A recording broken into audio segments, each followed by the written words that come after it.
हाँ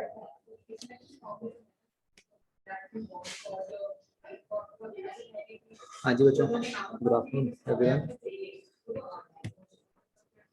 एक मिनट।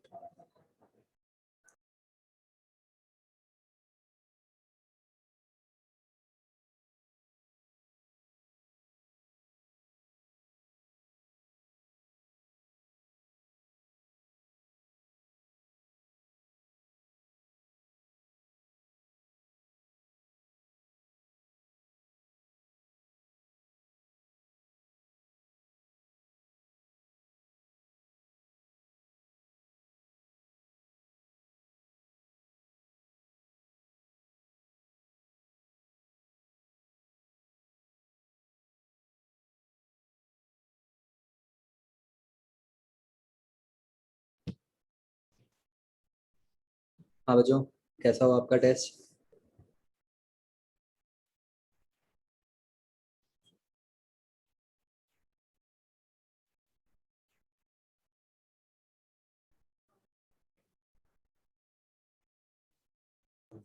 बहुत अच्छा स्कोर है ये।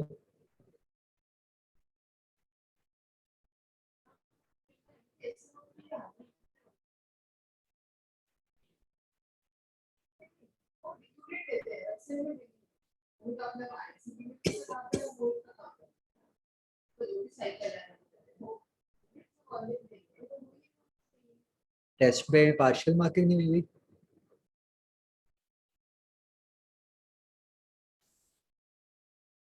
इंस्ट्रक्शन में क्या लिखा था कि पार्शियल मार्किंग है या नहीं?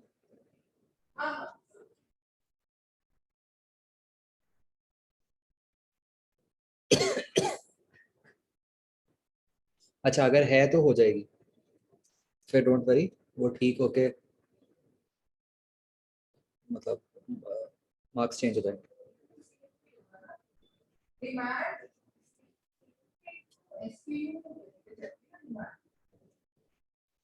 बाकी कैसा लेवल लगा बच्चों?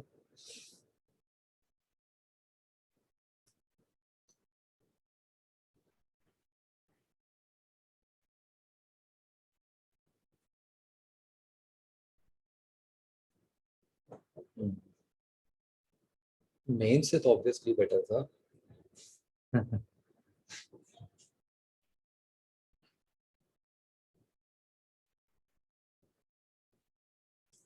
ओके, चलो। मैंने ना वो मतलब आपको बताऊंगा कि इसमें कौन सा स्कोर अच्छा है, ठीक है? एक बार पूरा एनालिसिस करके अपने लेवल पे।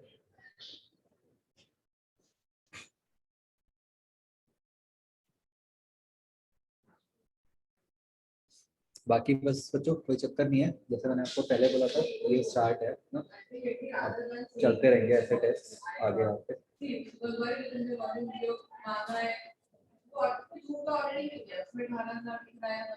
ठीक है, no need to worry at all. First test था, मल्टीपल रीजंस के कारण मे बी आपने मार्क्स लूज किए।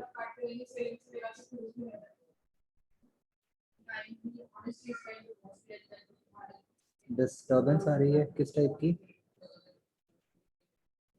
अच्छा, अब देखो बच्चों, कुछ बेटर हुई?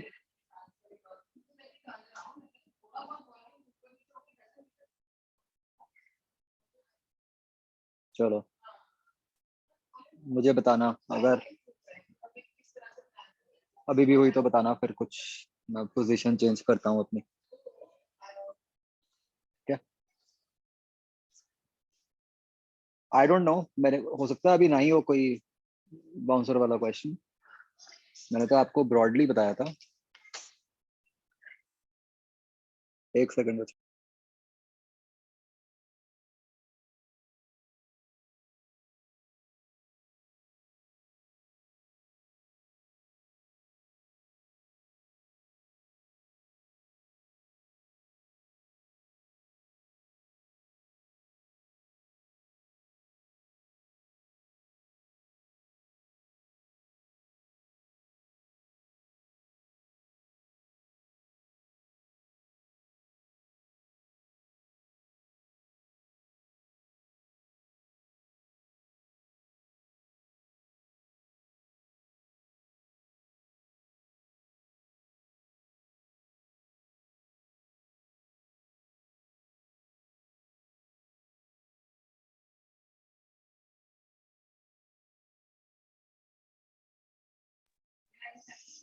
नहीं, अगर दो क्वेश्चन सेम थे तो क्या फर्क पड़ता, बोनस क्यों होगा?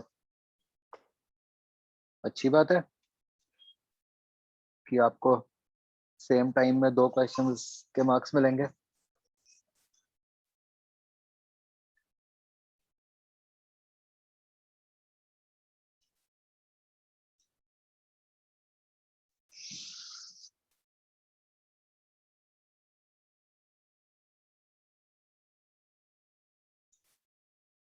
लीव क्यों किया भाई?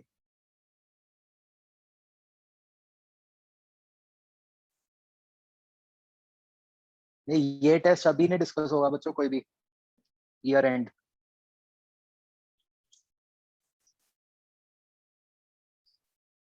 आपके पास पूरा साल है ट्राई करने को। I discuss only those cases जहाँ पे कोई आंसर में कंफ्यूजन है, अदरवाइज नहीं अभी हम डिस्कस करेंगे कुछ भी।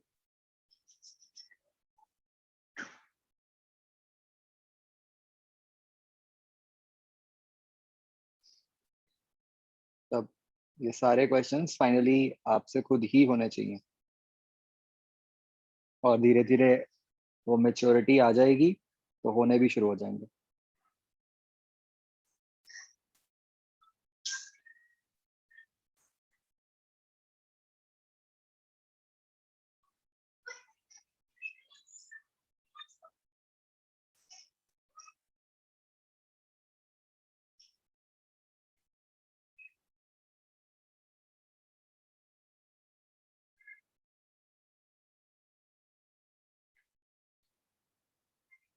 आप अभी क्वेश्चंस तो देख सकते होगे ना टेस्ट के अपने?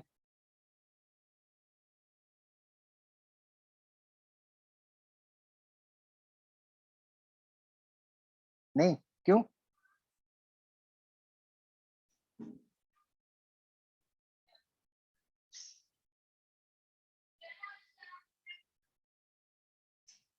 अच्छा, वो मैं देख के करवा दूंगा, वो आपको दिखना शुरू हो जाएगा।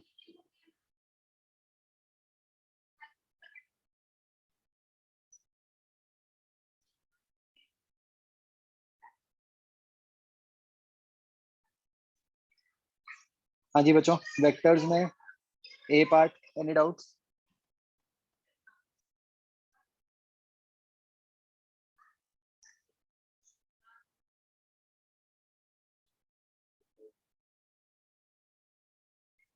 थर्ड क्वेश्चन में आपको एसएचएम से कोई मतलब नहीं है? अच्छा। अच्छा, इसमें ये पता होना चाहिए कि हाँ, एसएचएम में मीन पोजीशन पे एक्सेलरेशन 0 होती है, ठीक है। बट वो आपको एनीवेज इससे आइडिया लग रहा है ना कि ए बी तो है ही ठीक, तो डी ऑप्शन ही होगी सिंगल चॉइस के हिसाब से।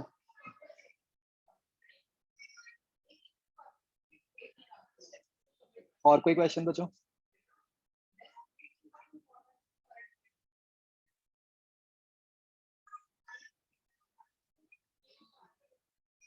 एक्सरसाइज 1 ए पार्ट।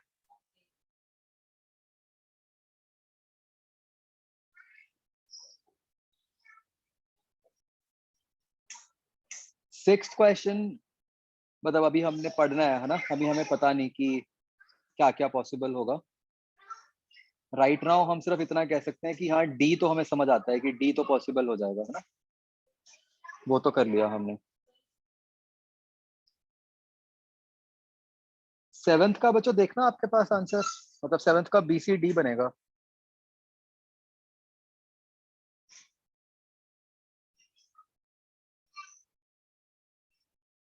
यही है पीछे, वो मुझे पता नहीं। ठीक है। Eighth question, null vector.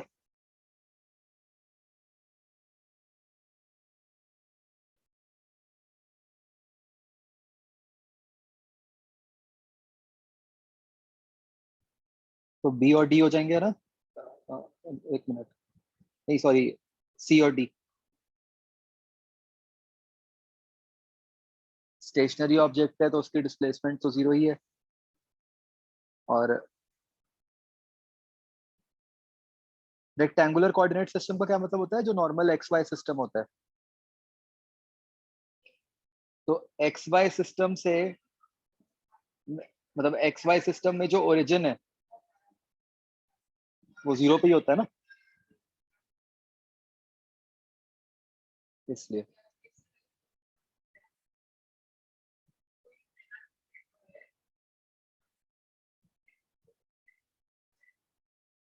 Fourth question B part, तो टाइम इज वेक्टर, तो गलत है ना, टाइम तो स्केलर ही है।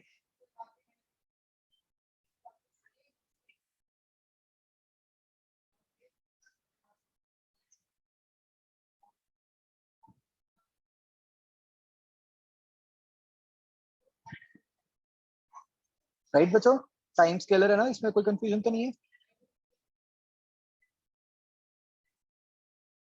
और आप ऐसे भी सोच सकते हो कि हम टाइम को हमेशा सीधा ही ऐड करते हैं ना, 1 घंटा प्लस 2 घंटे 3 घंटे, मतलब कोई और नॉर्मल मतलब स्केलर एडिशन ही कर रहे हैं।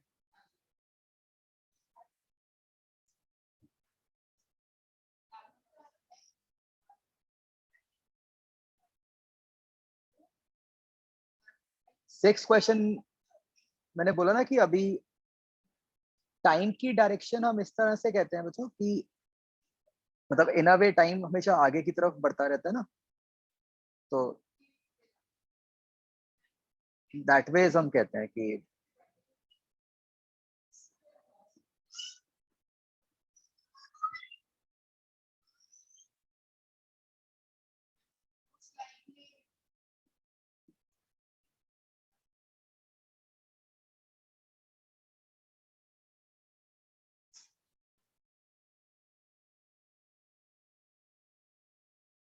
और सिक्स क्वेश्चन मैंने बोला था कि अभी नहीं होगा।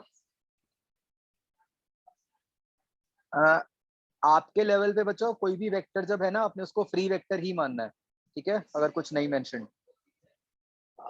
मैंने आपको बताया था ना, आपके सिलेबस में तो है ही नहीं फ्री और फिक्स्ड, तो जो है आपने उसको फ्री मान के ही आंसर करना है।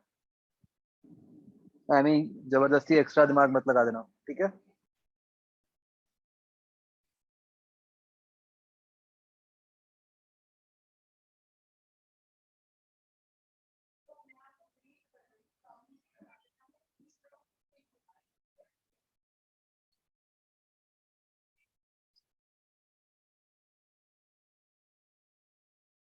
बच्चों अब तो नहीं आ रही होगी ना कोई बैकग्राउंड नॉइज? ठीक है, ओके। तो हम बच्चों वेक्टर्स में आगे बढ़ते हैं।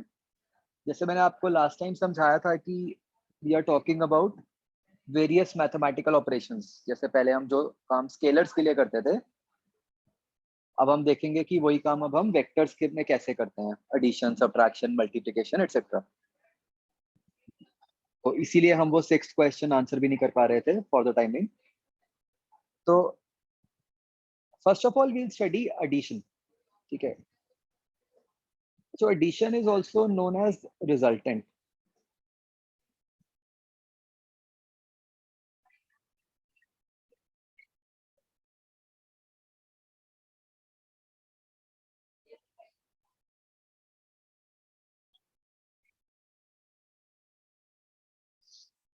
ठीक है जी। तो जो सबसे पहले हम समझते हैं कि एडिशन या फिर रिजल्टेंट का नॉर्मली क्या मीनिंग होता है, ठीक है। अ, बच्चों अगर मैं आपको कहूँ कि for example what is resultant of two ₹50 notes, can I say कि द रिजल्टेंट इज ₹1 100 नोट, और इसका क्या मीनिंग बनता है अगर मैं ऐसा कहता हूँ?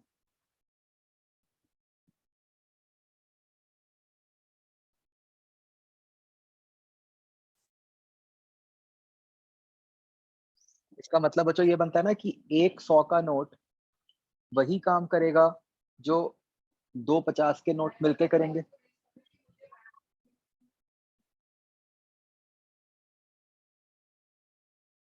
राइट बच्चों? तो ऐसे ही बच्चों हम दो या दो से ज्यादा वेक्टर्स के रिजल्टेंट की जब बात करेंगे, तो उसका मतलब होगा कि एक वेक्टर जो बिल्कुल वही काम करे जो कि वो दो या दो से ज्यादा वेक्टर्स मिलके कर रहे हैं। ठीक है, तो ये डेफिनेशन लिखते हैं कि resultant of to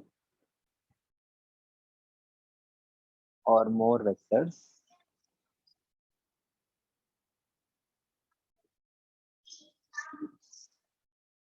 is defined as a single vector which produces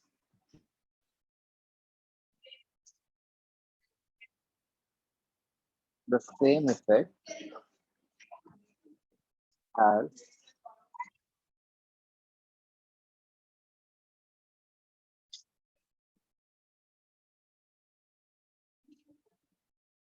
combined effect of individual vectors.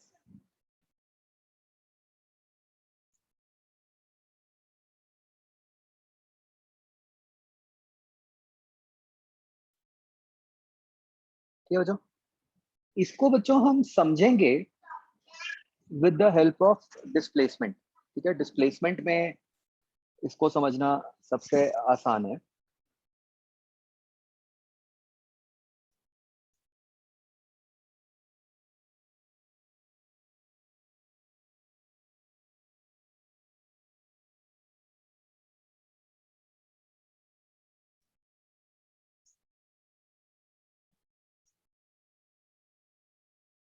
तो बच्चों मान लो मेरे पास एक वेक्टर है ए।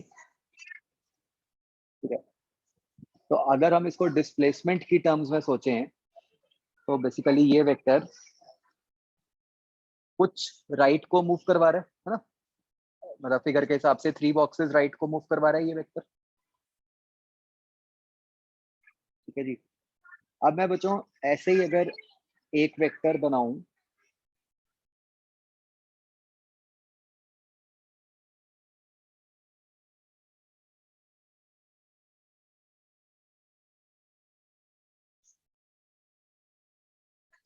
ऐसे बी वेक्टर,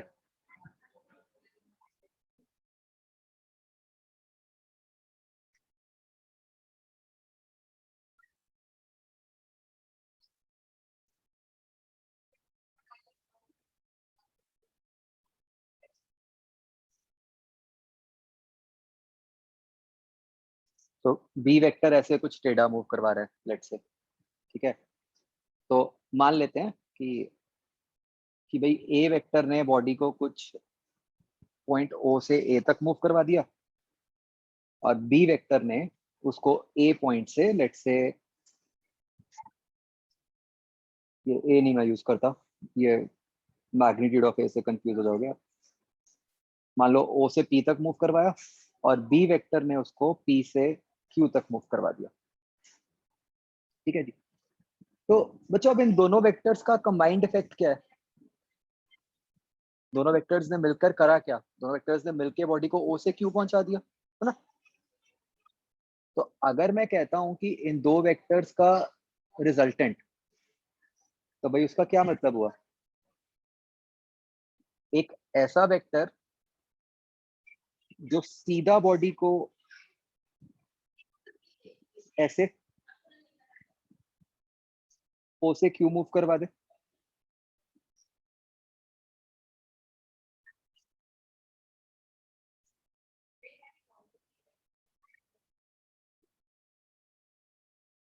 राइट बच्चों, है ना।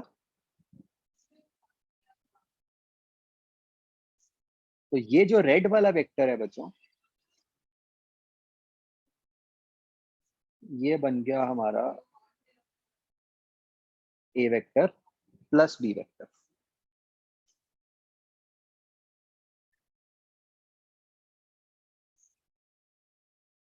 बच्चों उसको मतलब मैथमेटिकली कैसे निकालेंगे, उसकी वैल्यू क्या आएगी उसको अभी मत सोचो। आप ये सोचो कि फिजिकली आपको समझ आ रहा है कि ये जो रेड वेक्टर है वो वही काम कर रहा है जो ए वेक्टर और बी वेक्टर मिलके कर रहे हैं ना।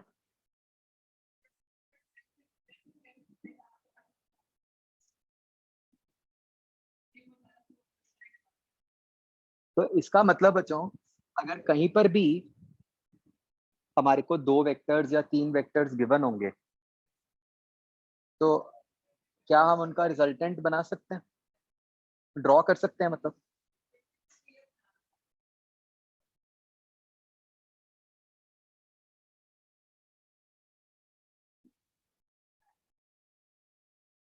चलो एक ट्राई करो, फिर डेफिनेशन लिखेंगे, देखते हैं अभी हमें क्लियर होगा कि नहीं।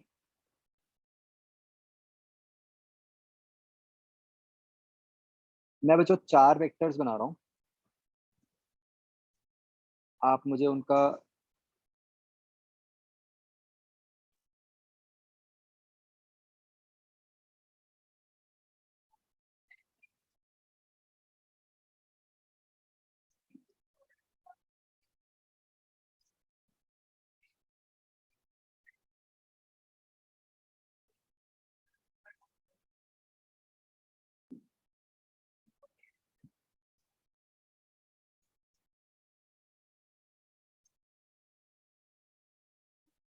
ये चार वेक्टर्स हैं बच्चों।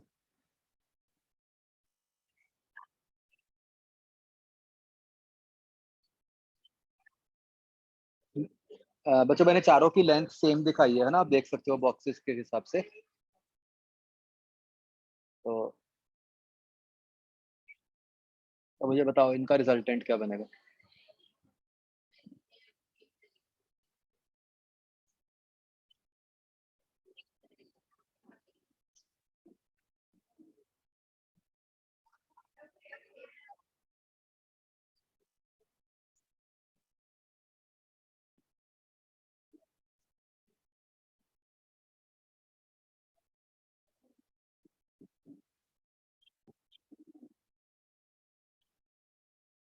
हाँ बच्चों, ठीक है अभी तक।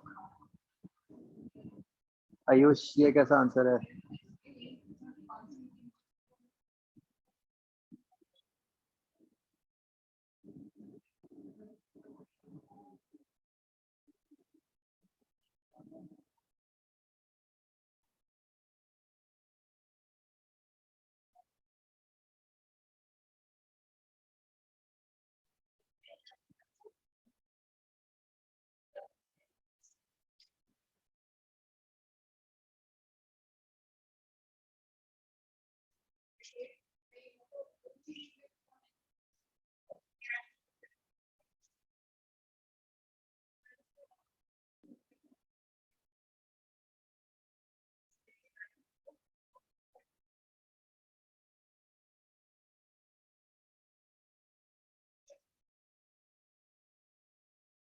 बच्चों अगर आप ध्यान से देखो, इस केस में ये चारों वेक्टर्स मिलकर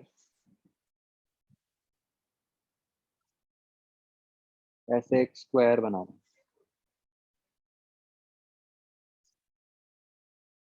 isn't it? वो चारों वेक्टर्स मिलके जहां से स्टार्ट किया आपको वहीं पहुंचा देंगे, करेक्ट। तो रिजल्टेंट क्या हुआ।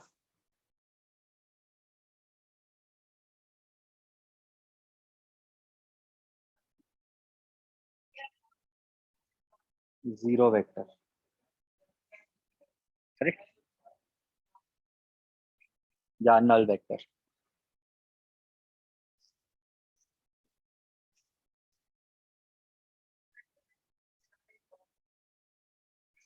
ठीक है, नहीं तो इसको ऐसे भी सोच सकते थे, भाई पहला वेक्टर कह रहा है दो ऊपर जाओ, तीसरा वेक्टर कह रहा है दो नीचे जाओ, तो बात बराबर ही आ गई। ऐसे दूसरे और चौथे वेक्टर्स भी एक दूसरे को ऑपोजिट कह रहे हैं, है ना, तो इसलिए नेट जीरो आ गया। मतलब बच्चों इसका अंडरलाइंग लॉ क्या हुआ बच्चों, हम क्या कर रहे हैं, ये फिगर कैसे बना है बच्चों, कि हमने वेक्टर्स को कैसे अरेंज कर दिया। हमने क्या किया कि भाई फर्स्ट वेक्टर को मान लो एज इट इज रखा, सेकंड वेक्टर की टेल को फर्स्ट वेक्टर के हेड पे रख दिया, फिर थर्ड वेक्टर की टेल को सेकंड वेक्टर के हेड पे रख दिया, फोर्थ की टेल को थर्ड के हेड पे रख दिया ना। यही किया बच्चों। ऊपर वाले केस में क्या था, पहले ही ऐसे मैंने बना दिए कि शिफ्ट करना नहीं पड़ा, पहले ही दूसरा वेक्टर इस तरीके से बना दिया कि उसकी टेल पहले वेक्टर के हेड पे थी। फिर तीसरा वेक्टर बच्चों कैसे बनाया, जो फाइनल वेक्टर है, जो आंसर है मतलब, वो उसको स्टार्ट किया from the tail of first vector, है ना, और उसको एंड किया at the head of last vector. समझ आ रहा है बच्चों, है ना। ये देखने में तो आपको बिल्कुल क्लियर हो गया होगा। इसको फॉर्मली हम बोलते हैं बच्चों एज द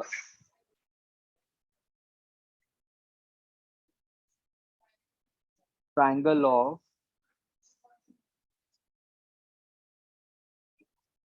वेक्टर एडिशन।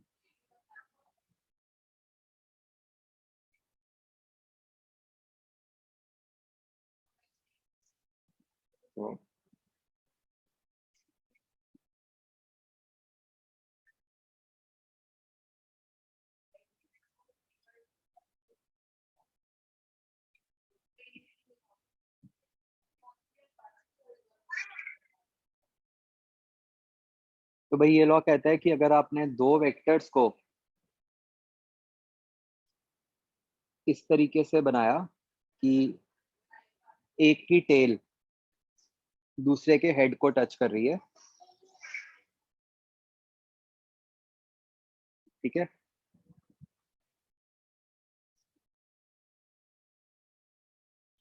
तो जो रिजल्टेंट है क्लियरली हमें दिख रहा है कि रिजल्टेंट कौन सा होगा, ये वाला।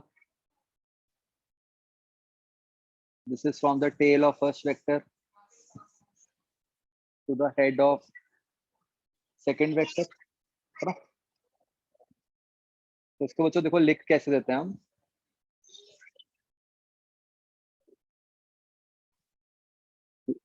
To vectors are drawn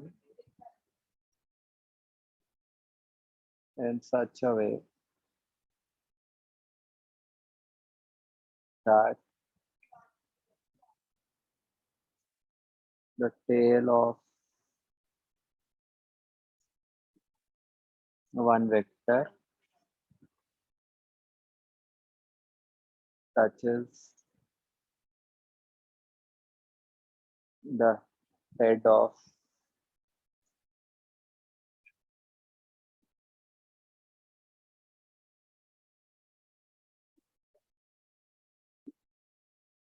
the first vector,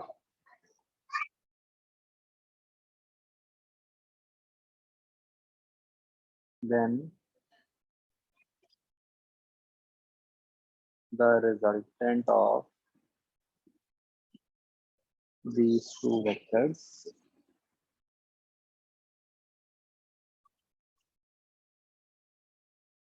is given by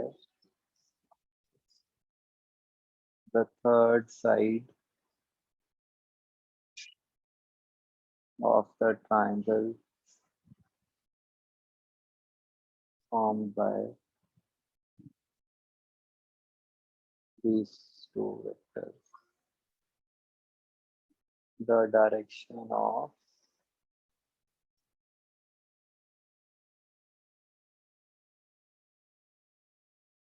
the resultant is from tail of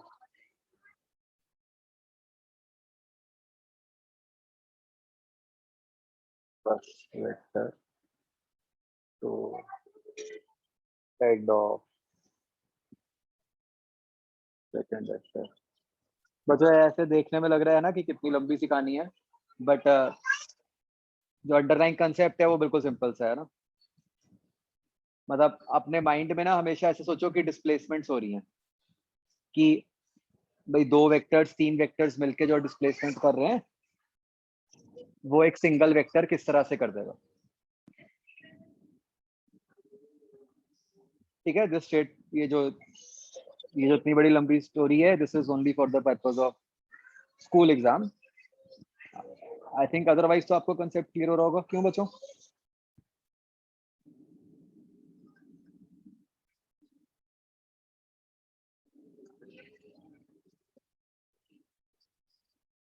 okay okay.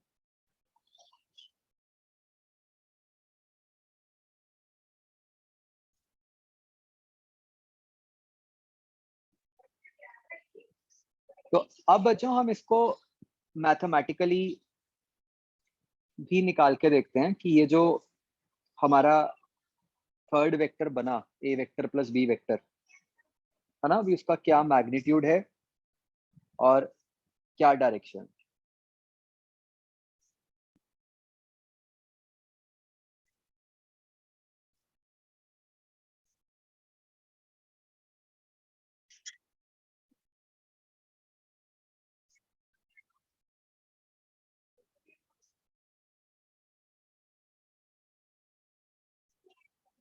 तो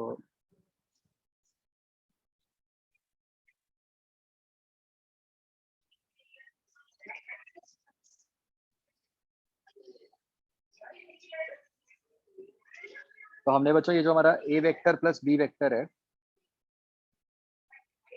उसका मैग्नीट्यूड निकालना है। इन अदर वर्ड्स, हमने ये जो ट्राइंगल की थर्ड साइड है उसकी लेंथ निकालनी है, राइट? अच्छा, अभी लिख रहे होगे है ना, ये कहानी लिख लो।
हाँ जी, लिखते हैं बच्चों।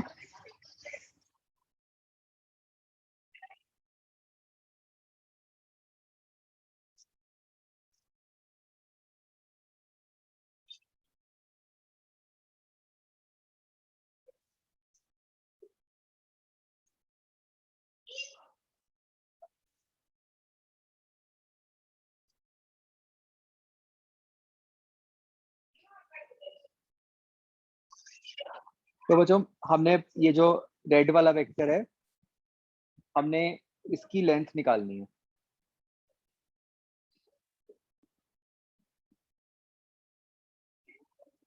तो इसके लिए बच्चों हमारे को ये वाला एंगल थीटा चाहिए होगा। ठीक है, तो आपको हमेशा गिवन होगा। आप देख सकते हो बच्चों कि क्या थीटा जो है, is it the angle between A vector and B vector?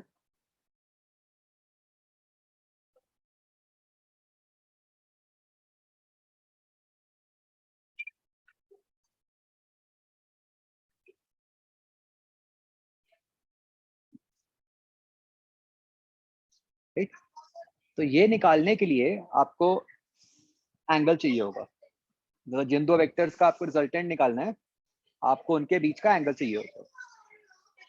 ठीक है, तो अब हम क्या करते हैं बच्चों,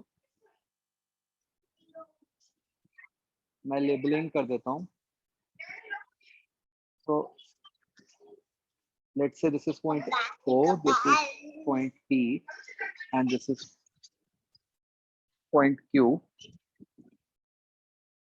So we can see कि जो magnitude of A vector plus B vector है, that is OQ.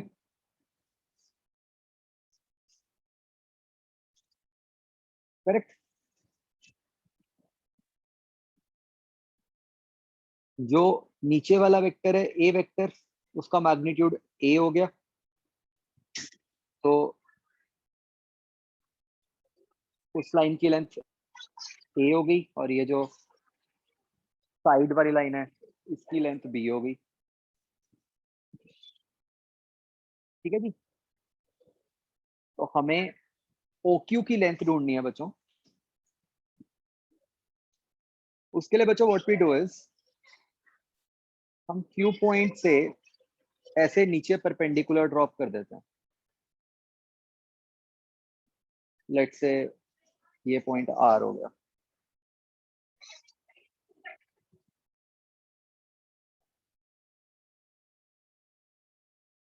ठीक है, तो कैन यू सी कि OQ square is equal to OR square plus QR square.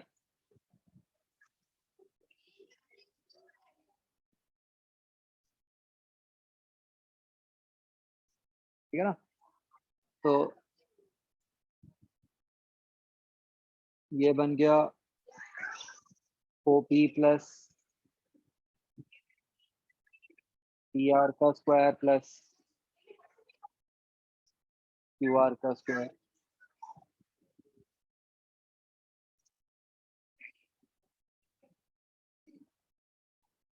अब बच्चों ध्यान से देखो, ये जो PR है, मुझे बताओ इसकी वैल्यू क्या बनी।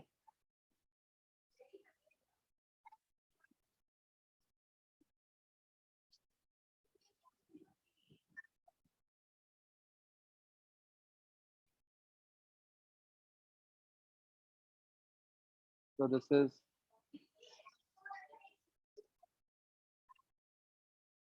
B cos theta and QR is B sin theta, right? इसको सिंप्लीफाई करो, तो ये बन गया A square plus B square plus 2AB cos theta. तो ये बच्चों हमने magnitude of A plus B ढूंढ दिया,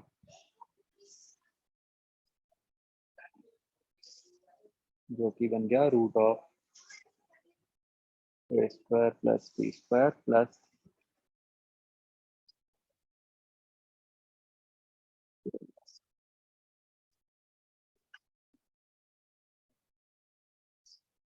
इसमें कोई डाउट बच्चों देखो।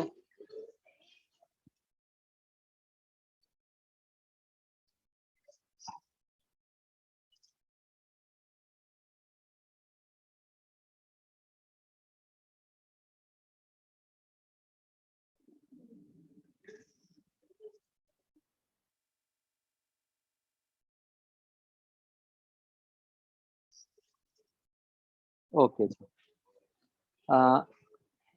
एक बच्चों क्योंकि हम वेक्टर ढूंढ रहे हैं तो हमें उसकी डायरेक्शन भी बतानी होती है ना। अब डायरेक्शन बताने के बच्चों कई सारे मेथड्स होते हैं। ठीक है, जैसे एक तो सिंपल मेथड होता है जब वहां पे हम बता देते हैं north south east west types, but वो हर जगह नहीं चल पाता।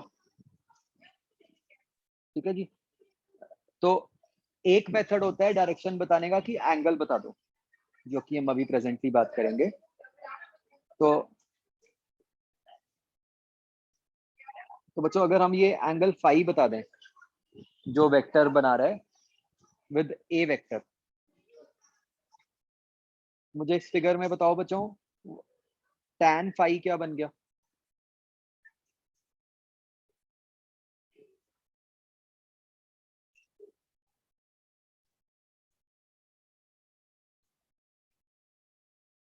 That is QR by OR। वो क्या बन गया? B sin theta over A plus B cos।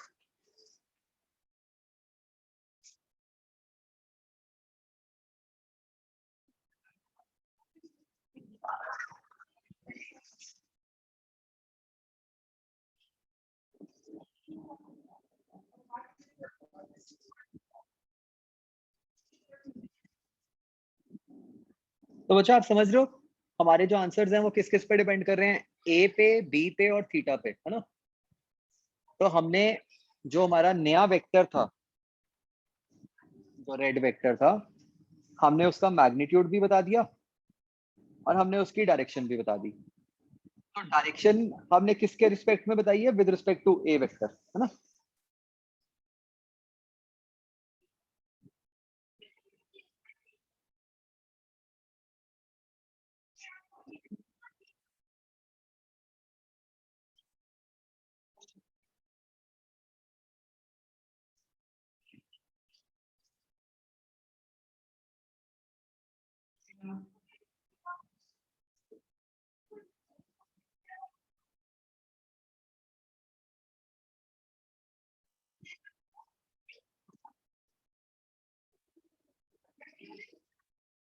क्या ये मेथड समझ आ गया बच्चों?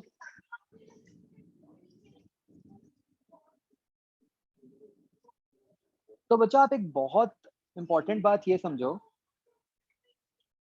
आप ये सोच पा रहे हो कि ये जो सम है A प्लस बी का, अब ये वैसा नहीं आया कि भाई 3 + 4 7 आ गया, है ना? ये कुछ एक अजीब सा एक्सप्रेशन बना है, root of A² + B² + 2AB cos theta. तो जैसे कि मैं आपको कह रहा था कि वेक्टर्स की addition is different from scalars की एडिशन, राइट?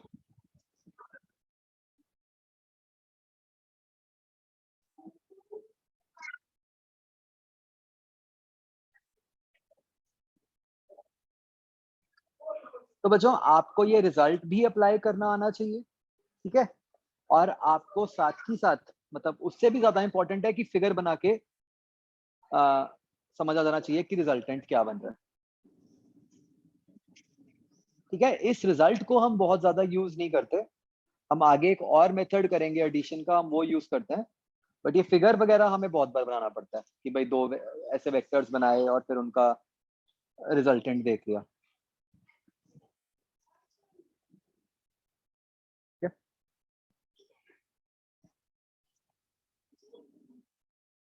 तो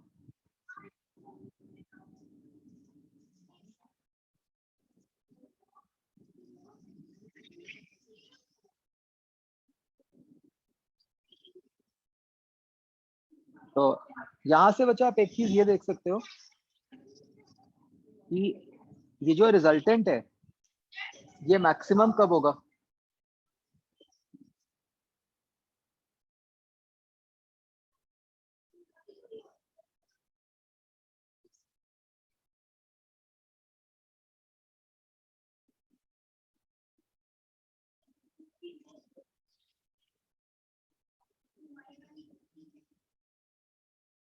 और वो मैक्सिमम बनता कितना है?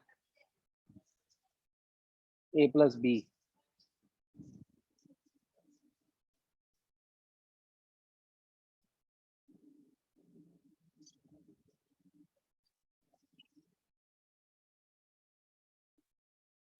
राइट?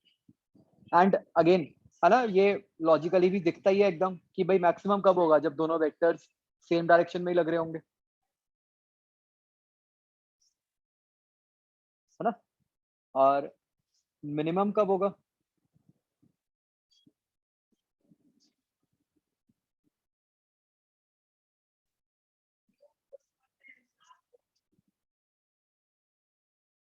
और वो मिनिमम होगा कितना?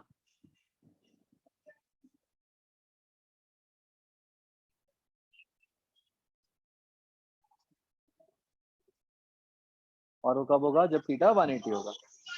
अच्छा, इसके आगे हम मॉड लगा देते हैं क्योंकि हमें नहीं पता कि ए और बी में से कौन सा बड़ा है।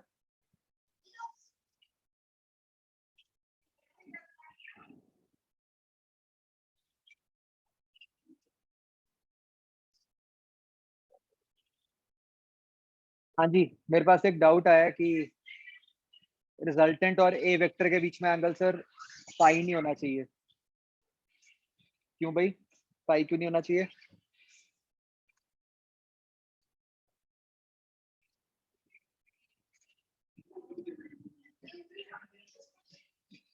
एंगल टेल्स के बीच में होता है तो पाई बना।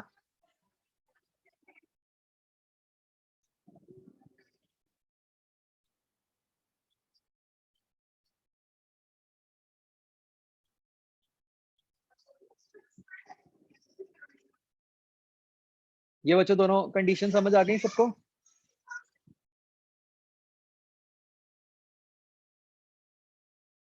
ओके, एक दो क्वेश्चंस ट्राई करते हैं।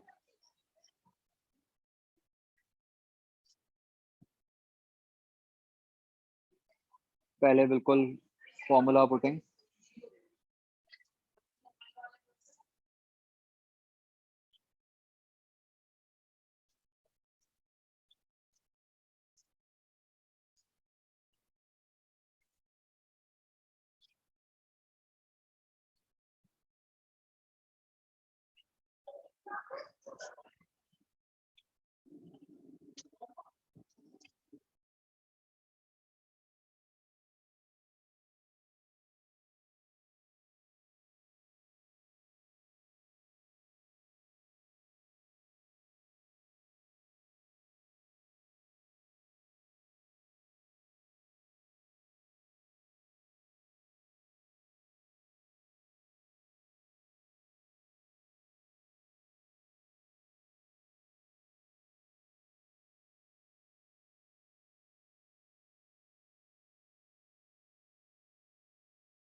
मतलब इसमें भी गलत कर सकते थे, तुम ही कर सकते थे।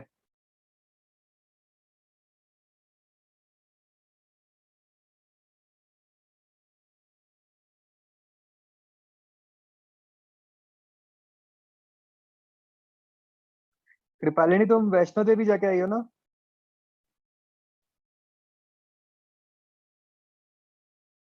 क्या मांग के आए हो मेरे तरफ से? कुछ मांगा था कि नहीं? No sir. तुम्हें पता नहीं क्या इच्छा है मेरी? शायद उससे कुछ हो सारे जाता। आंसर ठीक हो जाए। हाँ। नेक्स्ट टाइम मांगेंगे सर। हाँ,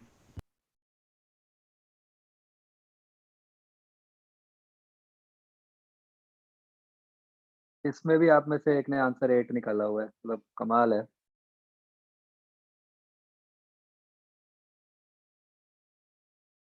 मैंने ना आज तक ऐसा क्वेश्चन नहीं कराया इस बैच में। इसका रूट 76 आ गया होगा बच्चों। ठीक है।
जसराज गलत, बाकियों का ठीक है।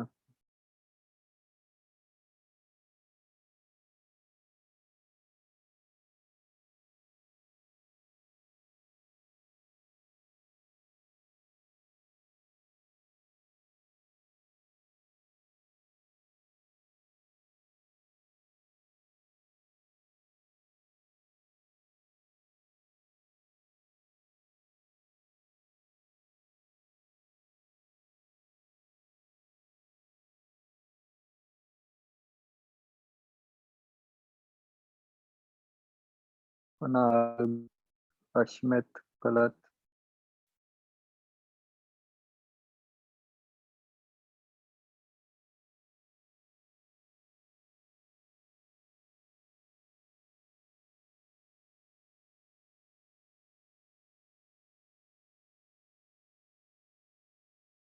जसराज अभी भी गलत है।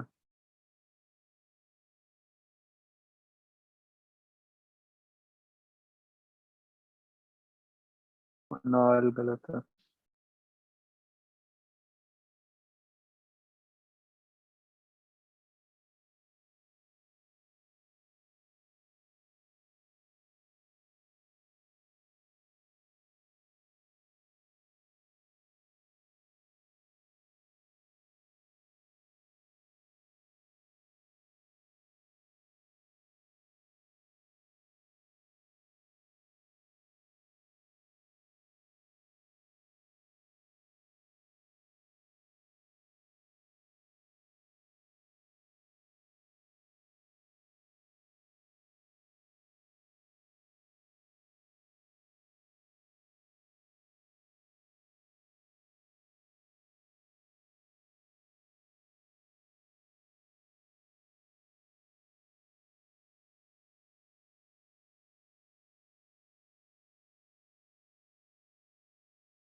हाँ जी बच्चों, ये ऊपर वाले एक बार पहले ये ऊपर वाला क्वेश्चन देखो बच्चों।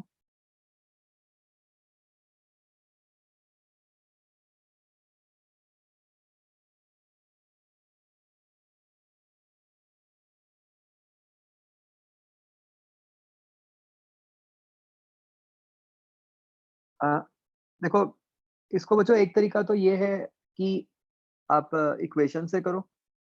दूसरा तरीका है कि अगर आप फिगर से ही करो, तो उसमें आपको क्या सोचना है कि जैसे मान लो आपने ए वेक्टर ऐसे बनाया, ठीक है?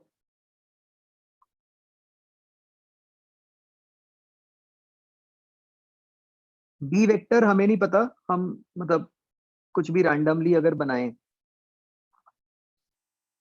ठीक है? मतलब हो सकता है फर्स्ट ट्राई में हमसे ठीक भी ना बने। मान लो मैंने ऐसे बना दिया बी, लेकिन हम कह रहे हैं कि मैग्नीट्यूड दोनों का सेम है, और हम कह रहे हैं कि रिजल्टेंट का भी मैग्नीट्यूड सेम है। तो भाई इसका मतलब क्या हुआ कि फिगर ऐसा नहीं, ऐसा होगा इक्विलेटरल ट्रायंगल, है ना? तो इसके हिसाब से अब जो ए और बी के बीच में एंगल बना, ये कितना हो गया? 120 डिग्री। समझ आया बच्चों?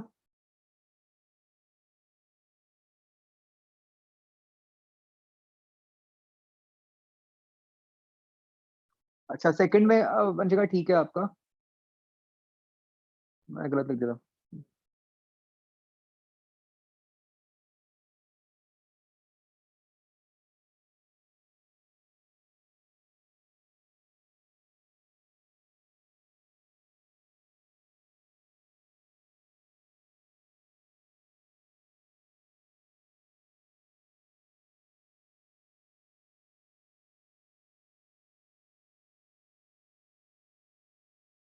कुणाल ठीक है।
बच्चों सेकंड आप सीधा पुट कर सकते हो?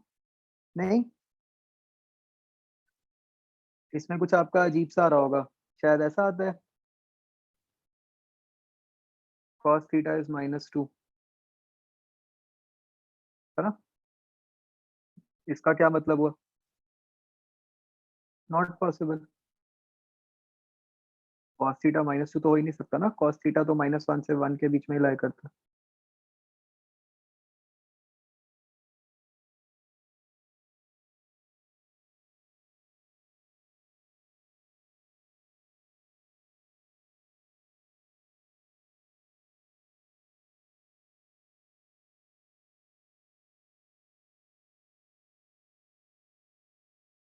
आगे समझ बच्चे?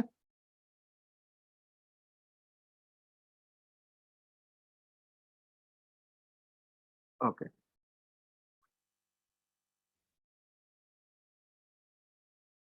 नेक्स्ट बच्चों हम बात करते हैं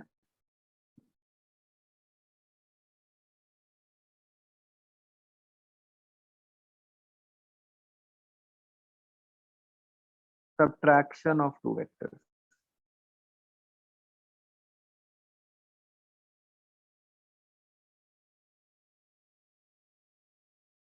हाँ, थर्ड वाला भी फिगर से कर सकते हो, बिल्कुल।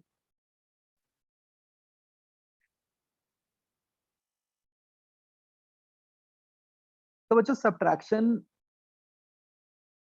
बहुत आसान है।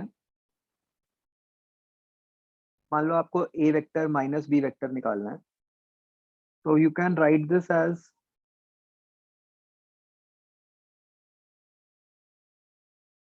a vector plus minus b vector.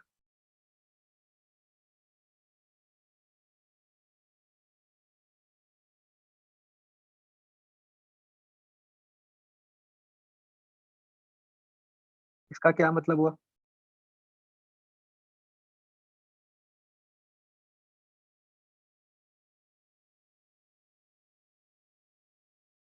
इसका मतलब कुछ नहीं हुआ कि अगर आपको a vector minus b vector करना है, it is as good as कि आप a वेक्टर के अंदर b वेक्टर का ऑपोजिट लेके ऐड कर दो, राइट? सब कुछ वही करना है, बस b वेक्टर की जगह उसका ऑपोजिट लेना है, राइट?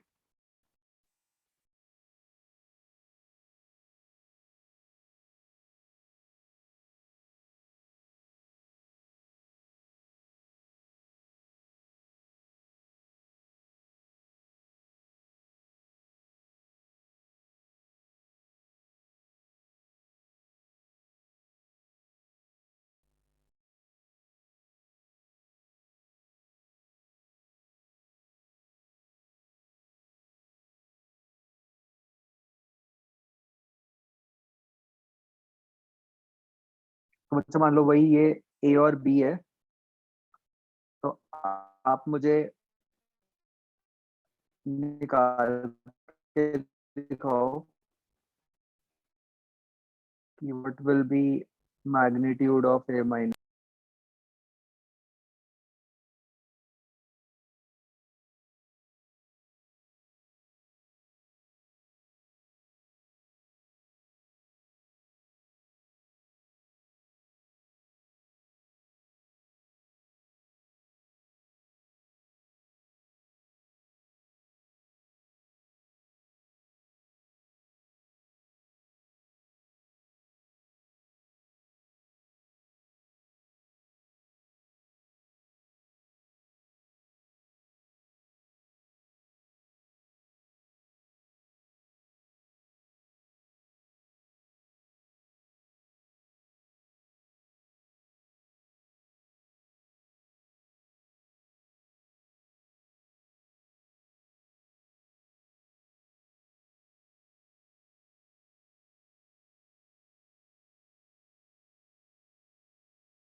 हाँ जी, तो इस केस में अब क्या करेंगे हम,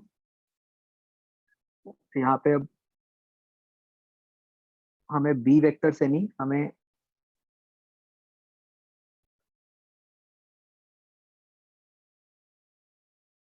माइनस से मतलब है। तो इसका रिजल्टेंट ऐसे बन जाएगा।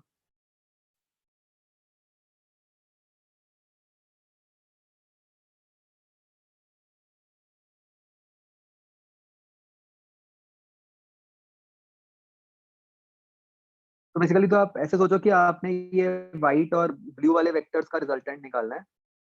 अब इन दोनों के बीच में बचा एंगल कितना हुआ,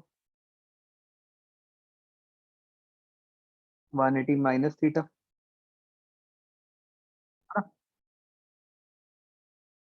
तो बस क्या हो जाएगा,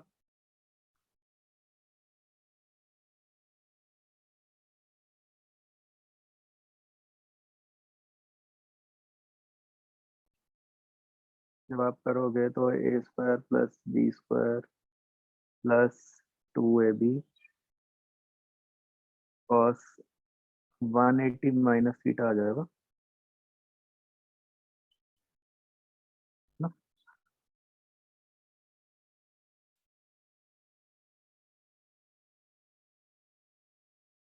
जो कि बन गया A square plus B square minus 2ab।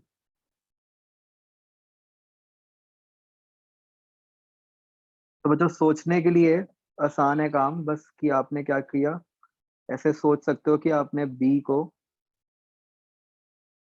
Minus B से रिप्लेस कर दिया फॉर्मूला में, इजंट इट।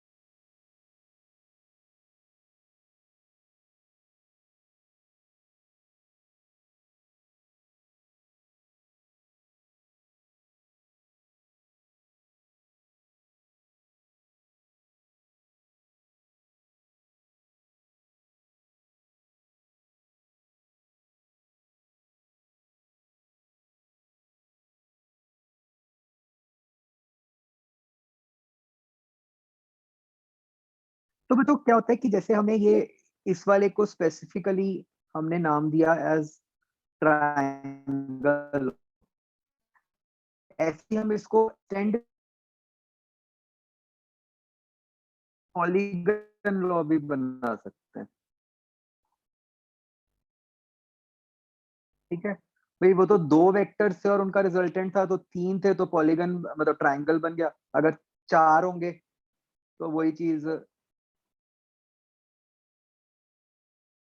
क्वाड्रिलेटरल बन जाएगा, है ना, पांच होंगे तो पेंटागन बन जाएगा, एंड सो ऑन।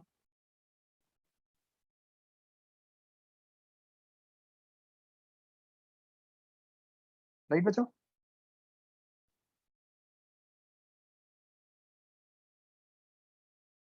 तो बस मतलब जितने भी हों,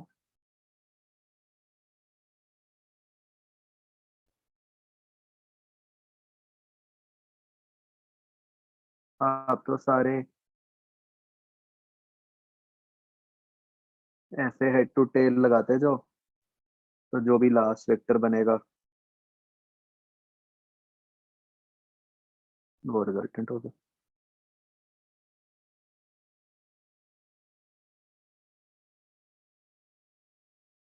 है ना। तो बच्चों इसको मतलब वो डिस्प्लेसमेंट वाले कंसेप्ट से बार बार सोचना आसान है ना, बिल्कुल।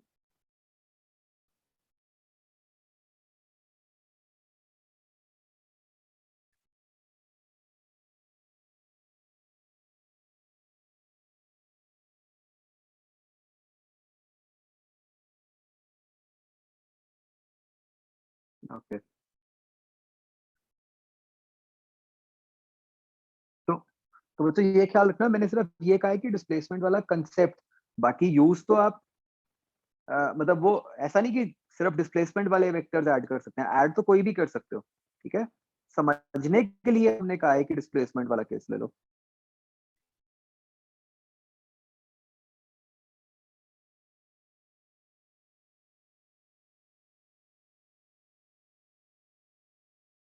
ओके, चलो एक क्वेश्चन ट्राई करो।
जी पहला गलत आंसर आ गया मेरे पास।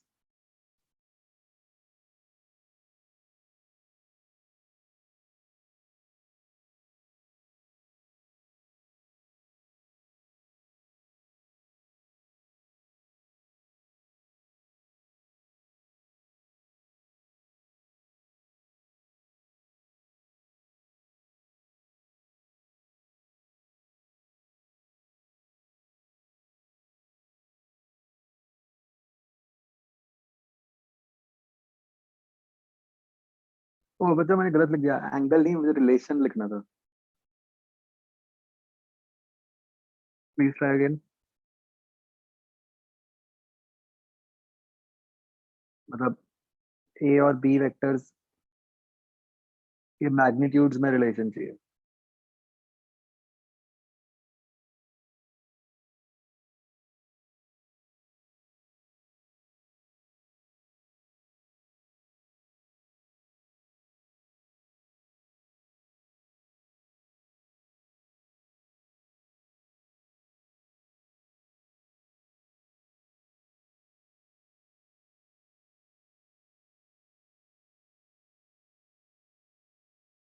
manjot गलत, हर्षप्रीत ठीक है, अरिजीत हर्षवीर ठीक है।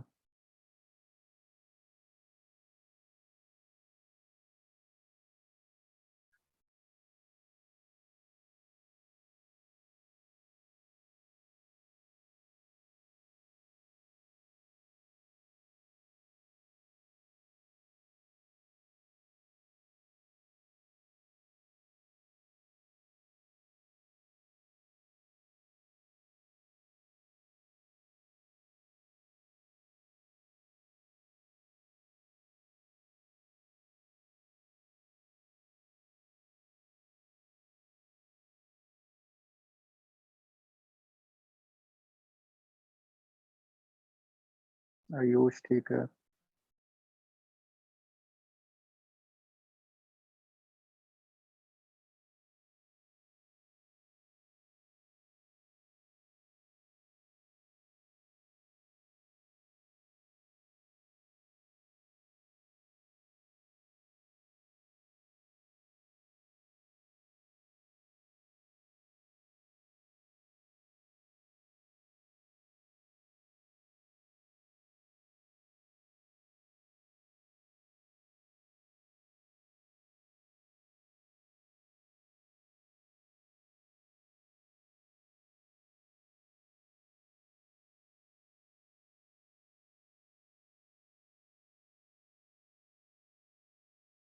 और मैं ठीक है, भव्यम ठीक है।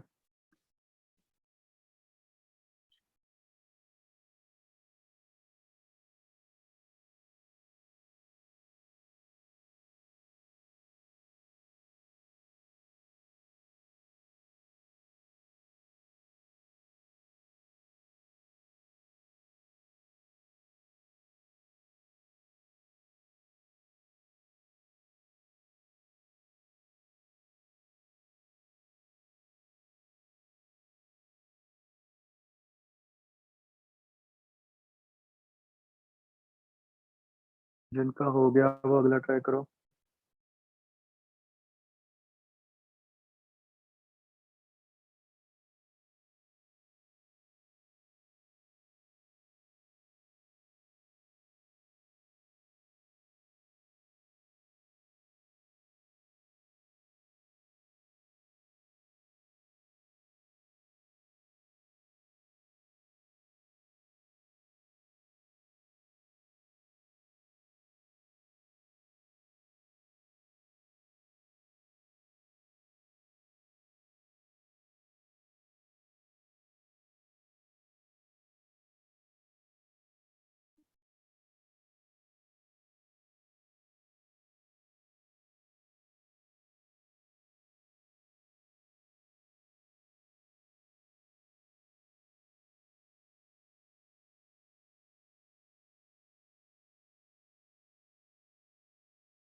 हाँ जी बच्चों, ये ऊपर वाले का आंसर है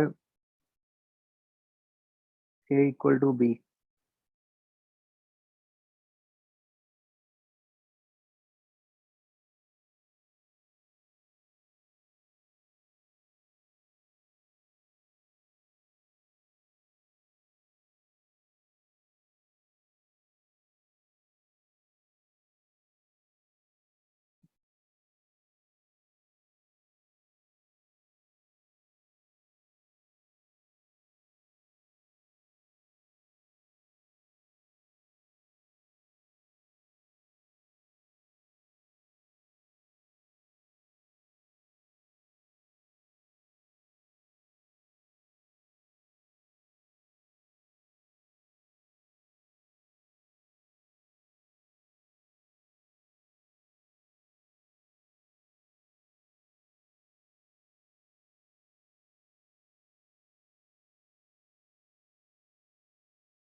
राइट बच्चों, तो पहले वाला क्वेश्चन हो गया सबका, a इक्वल टू बी वाला।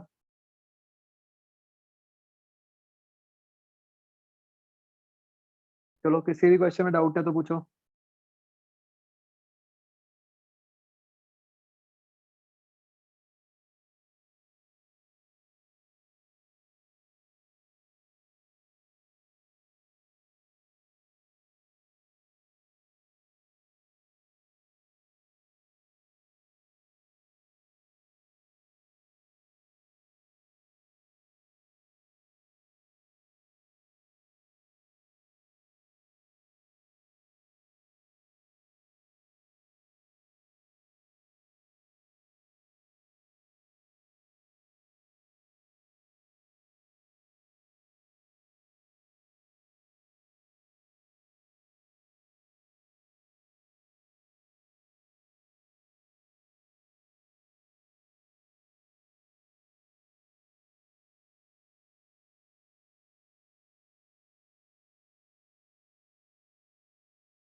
तो भाई बच्चों आपका रेड वाला हो गया A vector plus B vector, green वाला हो गया A vector minus B vector, और हम कह रहे हैं कि ये दोनों आपस में परपेंडिकुलर हैं।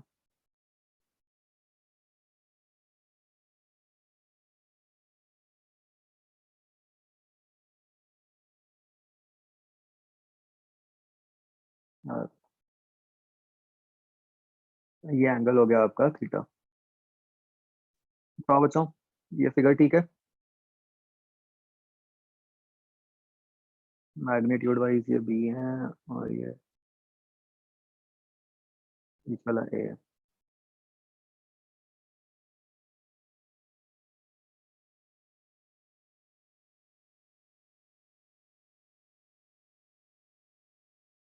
तो बच्चों आप इसमें क्या कर सकते थे, आप फिगर के हिसाब से देखो, क्योंकि ये परपेंडिकुलर बन गए, तो आप इस ट्रायंगल के ऊपर पाइथागोरस लगा सकते हो। तो उससे क्या बन जाता, मतलब बेसिकली आपकी कंडीशन बनी mod of A plus B का square plus mod of A minus B का स्क्वायर। ये किसको इक्वल आ रहा है बच्चों, 4b स्क्वायर के।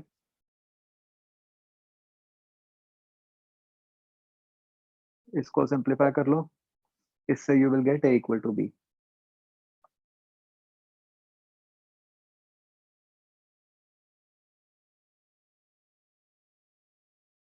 दूसरा तो खैर बहुत ही आसान है, वो सीधा cos थीटा 0 आ जाएगा जब आप इक्वेट करोगे, तो उससे थीटा 90 आ गया, है ना बच्चों।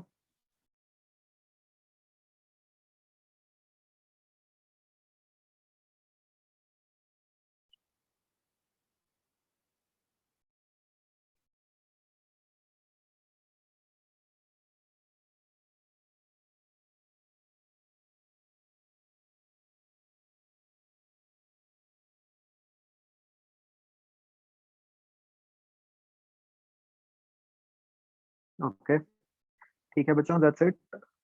क्या काम कर सकते हो।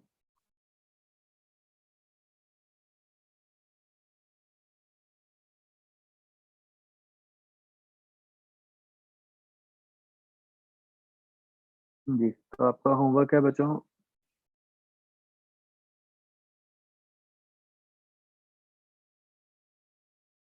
एक्सरसाइज 01 का सी पार्ट। ठीक है, ये अच्छे से प्रैक्टिस कर लेना एडिशन की, क्योंकि अब काफ़ी यूज़ होती है।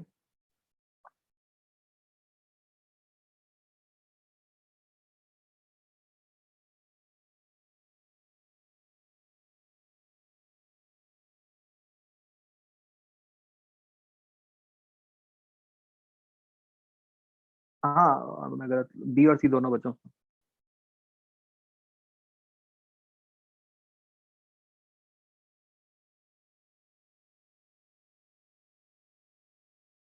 ठीक है जी, चलो, ओके, बाय।